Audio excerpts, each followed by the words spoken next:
Welcome to another interesting Google Chrome update that allow you to delete your browse history in Chrome browser with a single click without any stress. So let's see.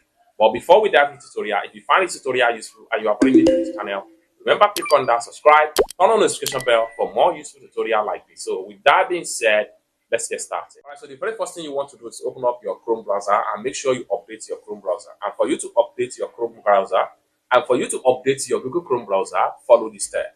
Step one to take is to come to the top right here, click on this three dots, then come down below right here and make sure you click on settings.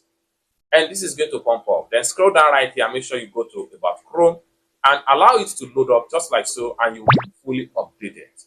Just like what you see right here, my Chrome is updated to version 134. After you have successfully updated your Chrome browser, that is when you can have access to this new tool. And for us to have access to this new tool that allow us to delete any browser history with a single click, what you need to do is to come to the top right here, make sure you create a new tab. Then having created a new tab, next thing you want to do is to simply come down below right here and make sure you click on Customize Chrome, and Customize window here is going to pop up. Simply scroll down and then make sure you navigate to New Tool right here.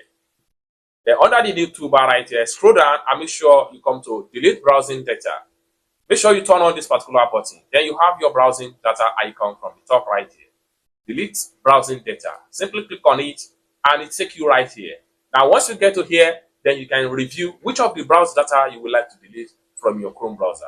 It's that simple. I hope you really got value for this video. If you find this video useful, give this video a big like. And also remember to subscribe to the channel, turn on the notification bell for more useful tutorial, tips and tricks on how best to use your Chrome browser.